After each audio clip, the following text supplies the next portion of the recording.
歡迎收看關鍵時刻，我是張道和。美伊兩國在周末徹底談崩之後，川普馬上說我要封鎖荷姆茲海峽，全世界華人到底在幹嘛？今天川普給了我們個答案，他今天放上了這一張圖，你看到這張圖，他已經把他自己形容跟救世主一樣，他來拯救這個世界，甚至他背後含義非常簡單。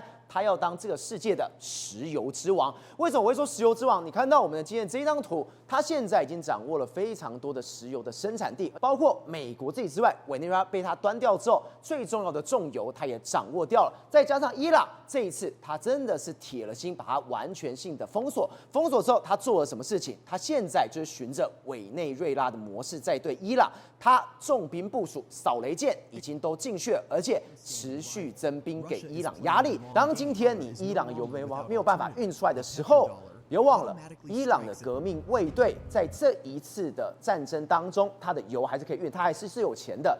但我不讓你拿到任何一滴油，我也不讓你拿到任何1毛錢。到时候你的革命衛隊会完全徹底的崩潰。而更上是什麼？是中國在228這一場大戰之後，我們可以看到伊朗還是持續運送了大概1000多萬桶的油到了中國去。現在這一招下去之後，對於中國，對於伊朗，根本是把他們兩國逼到了絕境上面。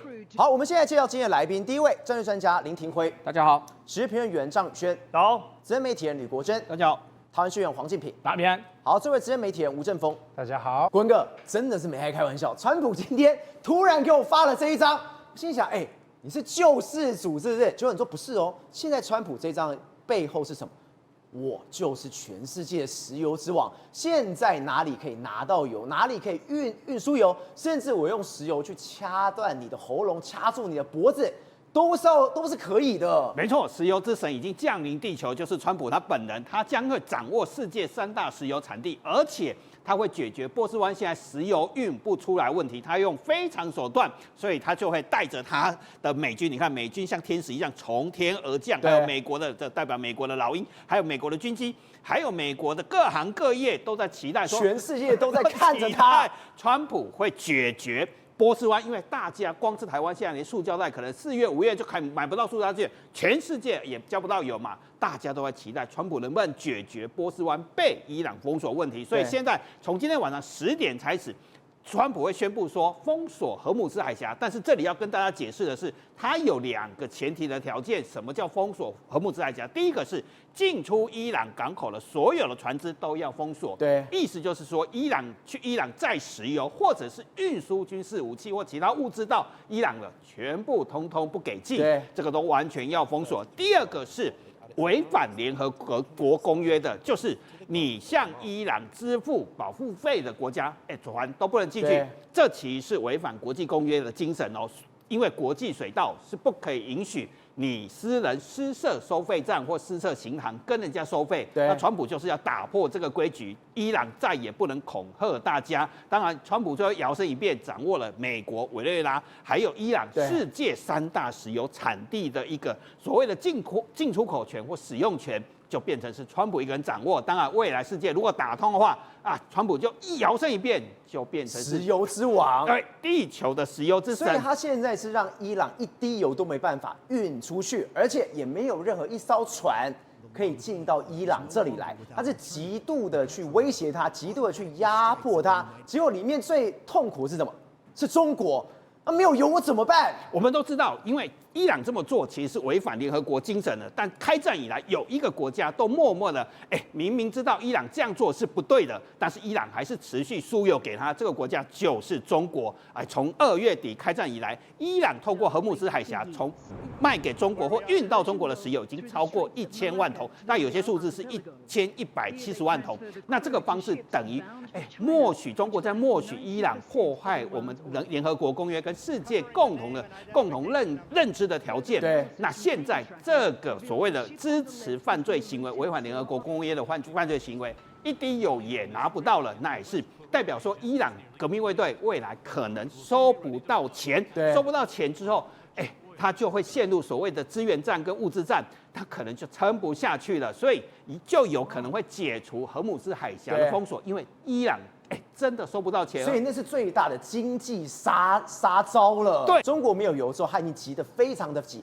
趕快叫做伊朗不要鬧了。但是有一個人卻賺得盆滿缽滿。來，國文哥，你看到這一張圖，現在全世界有人衝到哪裡去了？衝到美國去了，我要游啊！對，沒錯，這是國際航運的航線圖，就可以記載說，現在全世界的船都往裡跑。那紅色的就是大型的 VLCC 大型超級大郵輪。那這些郵輪現在怎樣呢？全部都往美國的墨西哥灣、德州這個地方衝。那為什麼這邊都滿滿的一大堆？你要注意看哦，是紅色的哦，紅色的是代表是 VLCC。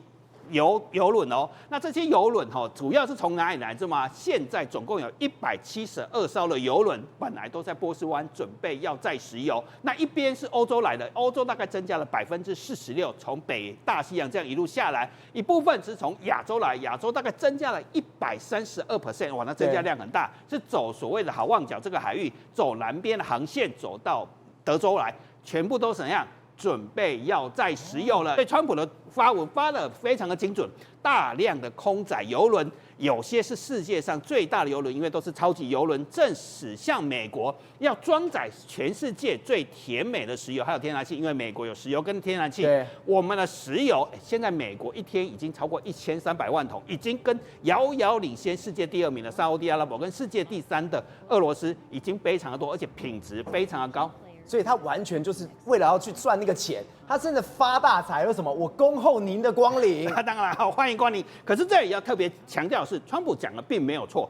美國的石油的品質是非常好，從2個地方可以比較，一個叫 API 就是粘稠度。我們來看伊朗的石油，相對它比較茶色一點，它粘稠度還好。那美國的石油，你看透明非常的透明而且清澈，它的石油可以提煉相對比較多的汽柴油，還有含功燃油，那個價值會比較高，而且比較好提煉啊。委內瑞拉石油它的 API 粘稠度非常高，你看格格像一坨沥青，它所提煉的汽柴油相對會比較少，所以價值比較低。好，再來是俄羅斯烏拉爾原油田的油，相對的它 API 是介於他們大概比委內瑞拉少一點，它也比較粘稠，可是它就會變成是含硫分跟粘稠度比較高，也比較不好提煉。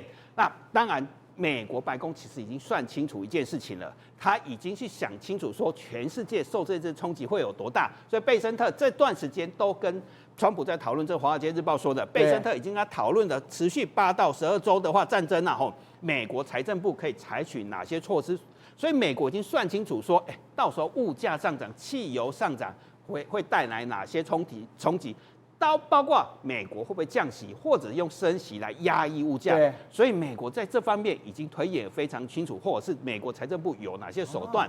同時貝森特也講一句話哦，如果大家不支持美國的行動的話，其實真正倒霉是誰？真正倒霉是亞洲跟歐洲，因為你們的油價會比較高，受到物價的衝擊會比較嚴重。而且美國完全沒有傷，而且還發大財，所以才貝森特直接跟川普講，你就打吧，沒事的，他們都算好的。好，還有一個是算得更精準的是什麼？我們剛才一直在講美國的石油跟委內瑞拉石油，他們2個是互為搭配的，所以美國想很清楚哦，一邊在載所謂的德州原油，一邊川普已經下一個命令了，4月17號，美國的官員會到委內瑞拉去重新談判，因為美國已經啟動一個計劃是什麼？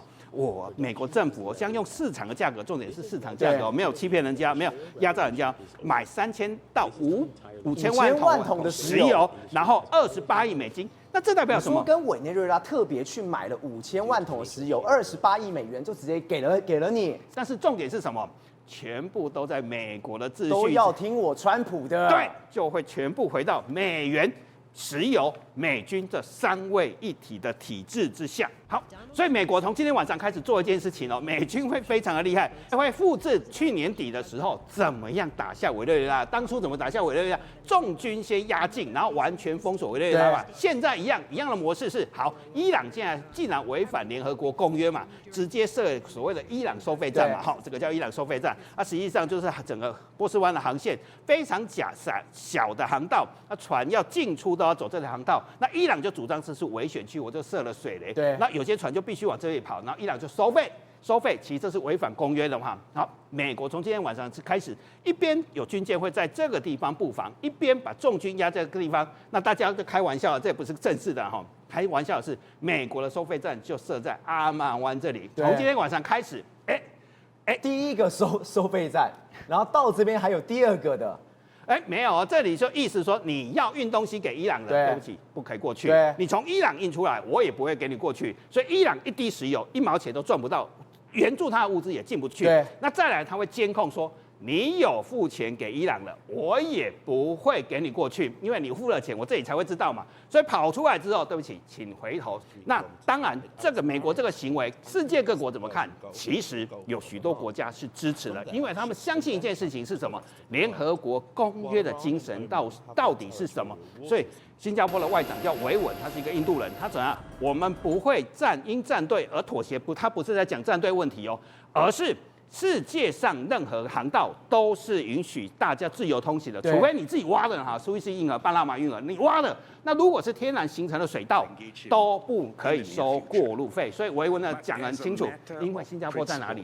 它在馬六甲海峽。如果馬六甲也收的話，那就出大事了。对，再來有一個國家的態度也很重要，是阿布達比國家石油公司的執行長賈比爾，他就站出來說，伊朗是沒有權利對限制荷姆茲海峽的限制通行的權利，那這代表什麼？裡面的國家，沙地阿拉伯的國家，整個阿拉伯國家是站在美國這邊的。那這個是代表什麼？因為這些國家其實也不樂見，如果戰後整個荷姆茲海峽被他控制的話，那我阿拉伯聯合大公國，我巴林，我沙地阿拉伯，我卡達，我們都慘了。科威特怎麼辦？我以後就完全被他宰制在裡面。所以今天美國這一招完全跟海灣國家的利益跟立場是一樣的。對，只有一个國家站出來反對川普今天封鎖荷姆茲海峽違反國際公約的事情啊，這裡特別要強調，它違反國際公約。這個國家叫做中國，中國新華社的政論節目叫牛彈琴，他批評說，川普這招夠狠也夠蠢的，其實會造成是你自己傷害，然後自己的物價上漲。可是中國其實是自己，他反而是最傷，而且是最怕的人。對，因為開戰以來，其實只有哪個國家在付錢，或哪個國家偷偷在跑。到目前為止，已經跑了1000多萬桶，包括2天前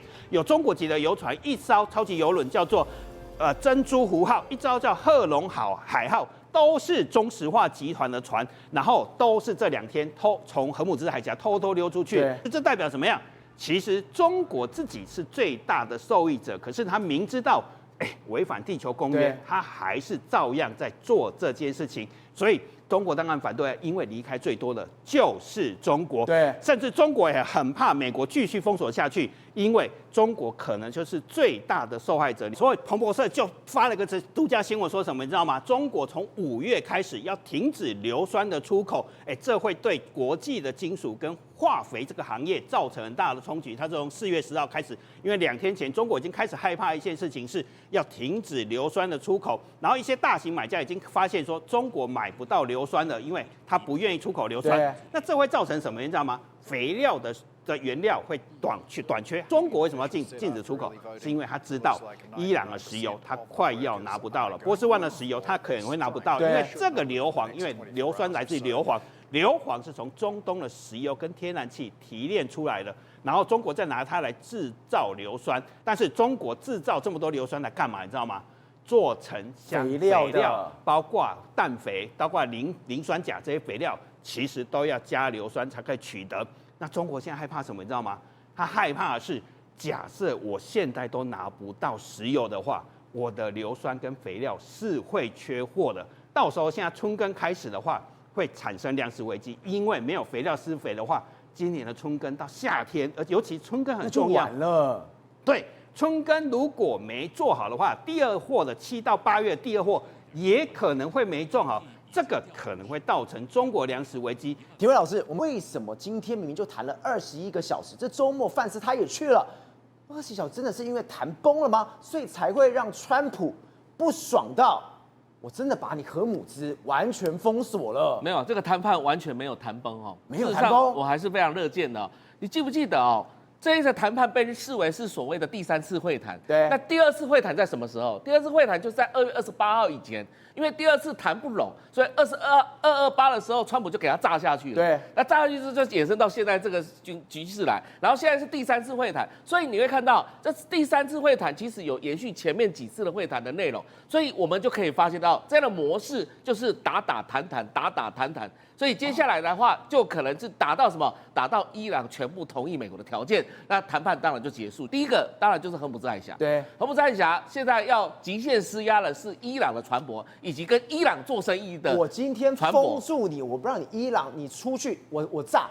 进来的我也炸，对，这個就是川普所講的委內瑞拉模式。對，那記不記得他怎麼處理委內瑞拉的？只要你有毒梟的一艘船出來，我就把你炸掉。對，所以你伊朗現在就試試看，你敢不敢把一艘船弄出來？今天本來大家說，這個荷姆茲海峽是由伊朗控制，現在不是了，現在是美國在控制荷姆茲海峽。那現在如果說你的一艘伊朗船沒有聽話的情況之下，突破封鎖線，那美軍當然就取得正當性，就給你炸掉了。對，那這時候就是給伊朗的革命衛隊極限施壓。第二個事情，你記不記得濃縮鈾？其實那個濃縮鈾的事情哦，對革命衛隊也沒什麼太大好處。但是革命衛隊想說，我留這個東西，未來好跟美國談判，對不對？對。但是其實第3個，我認為更重要的是，你有沒有看到談判代表當中出現了哪些人？誰？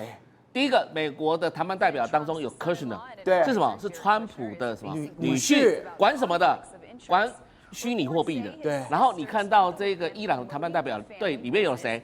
中央銀行的行長。哦。你談這個戰爭要結束，你把中央銀行行長叫過來幹什麼？有銀行行長，伊朗銀行行長來了。而且這個中央銀行行長，他曾經也在2018年到2021年的時候，也曾經擔任過伊朗的中央銀行的行長。對。也就是說，他在川普1.0的時候，他就跟川普交過手了。對。那現在來講的話，在去年年底重新啟用他繼續擔任央行行長的目的是為了什麼？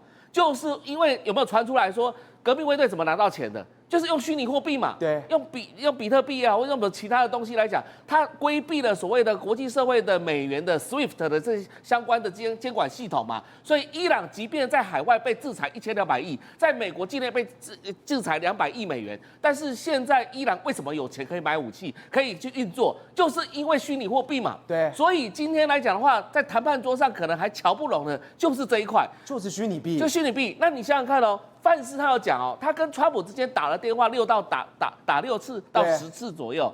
那什麼事情會那麼重要，是需要川普親自拍板定案的？那就是什麼？就是 money 嘛。要不要解除你的制裁在上面？就是錢的問題嘛。對。那錢的問題的話，要川普說了算嘛。所以今天川普他更是往死裡打。當我知道你這虛擬幣，我知道你需要錢，你需要錢，這一筆錢是要幹嘛？這一筆是要讓你的伊朗革命衛隊的人才能夠忠心。但他現在把海峽完全封鎖，就像老師剛剛講，一滴油我不讓你出，一滴油不讓你出，什麼概念？你1毛錢都沒辦法拿到，那你就死定了。是啊，所以你这些用極限施壓的方式，運用荷姆茲海峽的封鎖作為一種極限施壓，它是一種手段。我不可能讓你這個伊朗的中央銀行或是伊朗內部來講，革命衛隊有自己一套體系啊，它可以規避美元的這個監管啊，然後運用人民幣或是應用其他的虛擬貨幣去進行啊。所以現在美國不僅是要掌控伊朗的石油而已，它還要掌控整個伊朗的金融體系、經脈體系。這種情況之下，整個比如說你有這個金流異常的情況之下，我就知道你可能在搞什麼鬼啊。所以美國它不是想的那麼簡單，只是一個荷姆茲海峽的通行問題而已。它更重要的是要掌控整個伊朗整個全國的這個金融命脈。現在伊朗的確有要求大家做人民幣，對不對？前些日子伊朗就在這樣子做這樣的要求，但事實上就是在規避美元的這個監管的這個部分。那現在來講的話，你會看到有一個國家也跳出來，他準備要去刁伊朗，而且告訴這個川普說，沒關係，所有的戰爭費用我都來出。這麼阿薩里呀？那就是薩爾曼，你知道，就是沙烏地阿拉伯的王儲。對，薩爾曼今天網絡上傳出幾點啊？他打電話給川普啊，說萬萬不可跟他達成協議啊！你現在跟着政權達成協議的話，你除非把政權端掉，你達成政權協議的話，他未來他可能又反悔。那為什麼呢？因為其實沙烏地阿拉伯它本身來講就看到伊朗的邪惡，對，那所以他今天願意出，他說1000億美元的這個所謂的軍費，然後讓什麼？讓這個川普可以來打仗使用。這是支付於美國的戰爭費用。你來打，我來花錢，沒事的。所以你看這場戰爭根本偷亞郎哦，這場戰爭其實不是只有沙特阿拉伯，你看阿联酋、巴林或是卡達等等這些国家，其他都是一樣。所以你看到這場戰爭不缺錢，那不缺錢，那這場戰爭缺什麼？缺掌控整個未來整個中東局勢，而且掌控中國的石油的命脈。对，所以這個才是重點。那沙特阿拉伯他也知道，未來來講的話，他跟美國之間的關係改善，美國企業會未來再跟他在投資所謂的 AI 產業，也可以使得沙特阿拉伯來轉型。所以你看到一干里狗蒙拉干 C 口，你看到沙特阿拉伯他現在正運用這場戰爭來講的話，來改變他的地位。宇軒，我們剛才在講一件事情，現在美國對伊朗是極限施壓，怎麼施壓？它完全就是把今年1月份對委內瑞拉的方式複製貼上。今天你可以看到，它的這個海峽已經完全封鎖起來，晚上10點完全封鎖起來之外，它不斷的在爭取時間，在幹一件事情，它在徵兵啊。他今天他的驅逐艦已經進來掃雷了。第二個事情是你看到了，包括 A-10 已經降落在中東，甚至還有2000多名的陸軍的精銳都已經到了，還有數千名的海軍也集結了。這根本跟1月份的招數是一模一樣的。美國現在呢更把情況升級了。為什麼？他不只喊說對蛙來怕，他現在都說叫兄弟，立馬做回來。意思就是說，現在荷姆茲海峽呢有沒有魚雷問題？美國 confirm 有，真的有。但是我有沒有去處理？有，我派的掃雷艦前去，而且我還邀請歐洲的廣大諸國，你們也來派你們的掃雷艦共同來掃。我也邀請亞洲的日本，我也邀請這些只要你有需要用到荷姆茲海峽的，來，我保護你，我 cover 你。大哥2艘驅逐艦直接應聲的從中間來對破牆，直接橫切而入。你跟着我在後面，你絕對不用怕，你安全的，安全 safe。所以等於說，现在荷姆茲海峽美國軍有沒有掌控力？有。但是伊朗現在在幹什麼呢？對着美國呢狗吠火車，因為理由很簡單，當着美國的軍艦開過去，川普直接講說 incredible my ship my warship is gonna through the Hormuz Strait。結果呢，伊朗說我沒有，我公布一個影片，你看美國來了，是不是經過富甲伊拉港以及的阿曼相關的區域的時候，我的飛彈艦艇，我的小艦艇，你看。我拍到他了、啊，而且我對他嗆聲說：“美國海軍，這裡是伊斯蘭革命衛隊，立刻改變返回印度航，不服命令鎖定 over。”我還一直跟他嗆聲，對，到了就喊了老半天，美國有沒有開過去？照開嘛，我去。哎，他有沒有開火？啊，沒開火嘛。你知道這像什麼嗎？我們記者有時候訪問，比如說總統啊，沒問到，對不對？幹嘛？趕快亂喊一下，然後自己錄音有，我有收音。他這時候就是回去可以交差就好了，交差用的。哎，我跟長官交差嘛。但你知道現在最可怕的是什麼嗎？美國已經逐步包圍，還記不記得當時委內瑞拉的時候？對，我們不要講說伊朗看到美軍就轉彎了，當時委內瑞拉是不是也把它近海全部封鎖？而且這個完全最好笑的是什麼？這個畫面是伊朗的這種所謂革命衛隊的小艇哦，他就是用這個去轟的哦。他看到美國軍艦的時候，你看到的畫面，一瞬間竟然就直接轉彎了。技術特別好。你如果敢動手的話，你飛彈打不到他；你如果被他攔截下來了，下一秒他直接溯源打擊就打到你，就完蛋了。而且他後面還有萬千兄弟。那為什麼美國現在這麼凶狠呢？來，我跟各位介紹，這是他們全新一個系統，叫做96單元。它一艘艦艇的防空加獵雷加對於潛艦的轟炸，甚至是近海到遠空，全部呢有96個炮口。96個炮口，頭32個，尾巴64個，96個可以發射。那你知道真正厲害的不是在於這96個哦，而是在於什麼呢？它搭載的系統，它是新形態的新神盾哦，叫做9C。9C 它類似我們的 CPU 跟變成 GPU 一樣，這叫做平行運算。它多一個功能，你今天就算呢從外太空哦打一個我們講彈道導彈過來呢，我可以利用呢我的比如說 SN6相關的防空系統把你攔截下來。你與此同時呢又派了無人機來，我96個彈孔嘛，我可以利用什麼？我可以利用呢相關的比如說我們講的這種海麻雀或是其他的飛彈來對你這個零星的進行大範圍的殺傷以及打擊。它可以異地同時做這些事情，所以可以同時間，如果你今天真的敢在荷姆茲海峽攻擊我的話，你管你是無人機，管你是小艇，管你是飛彈，我全都可以攔的。而且我跟你講，它還有一個更可怕的地方，你知道這可怕的地方是什麼嗎？它可以源頭打擊，也就是我們剛剛講到的基線9C神盾的基線9C，它有個特色，它連接 Link 16。換言之，今天如果是 F-35偵測到有人要打它，它也會知道；今天是地面部隊偵測到他打它，它也會知道。而且它知道之後呢，它除了攔截所有攻擊它的防空飛彈之外，它會進行一個動作，那個動作叫做溯源打擊。它不一定要自己動手，但是它一接到之後，馬上它的電子陣列雷達以及它的神盾系統就會開始徵收，嗶，我這邊 F-35，我這邊 F-18，我這邊其他的徵收到時候，好，源頭打擊在那邊幹嘛呢？我知道是從那邊打開我的，我立刻要求其他的部隊請火力支援，所以這時候我自己負責攔截，對，其他部隊幹嘛？我去把你的飛彈車給端掉，我去把你發射的地方給端掉，我去把你做源頭打擊，所以這個武器溯源系統才是為什麼剛剛看到那個小艇在那邊急甩尾、急轉彎、嘎嘎爆戲。我今天呢沒有打到你，我馬上第二時間就被轟掉。所以你看哦，川普說什麼？我們做的叫做武器溯源追蹤。對，因為伊朗你說我可以打帶跑嘛，我打了就跑嘛，你抓不到我。他現在跟你講說，我抓得到你。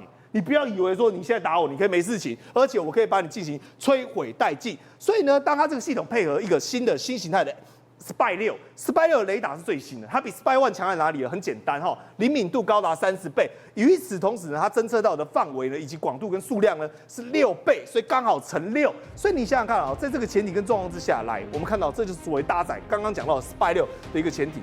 美軍現在呢，對於伊朗的海軍，我們講伊朗大概11、12艘、13艘等等，但現在到目前為止，大型的艦艇基本上那個叫做摧毀殆盡，也就是能有戰力的驅逐艦呢，大概6到7艘，或者是它的布雷艦呢，都已經被美國呢全數的殲滅掉。而現在，比如說我們講最有名的就是這個伯克級的 Fly 2啊，這個 Fly 2或者 Fly 3，它幹嘛？同時異地，光靠它剛剛講到的那些配備，可以追蹤4800個目標，所以等於說呢，它神盾的網絡已經比過往來得更強。所以今天儘管美軍只是把這個伊朗的正規軍給轟了，革命衛隊的海軍，你看還剩多少？還剩60%的快速攻擊艇跟快速艦艇。但是當你裝了這個雷達，當你裝了這個所謂的96個桶的時候，你敢出擊？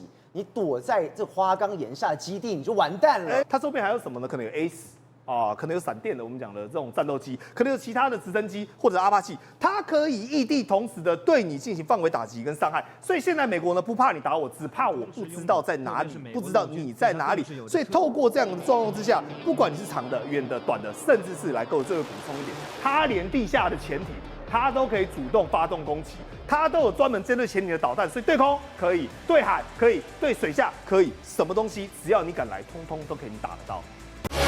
宏觀取材，釐清真相，犀利精準，深入剖析，時刻掌握關鍵新聞時事，不漏接。老時段，新氣象，我是鍾耀和，關鍵時刻2.0，全新出擊。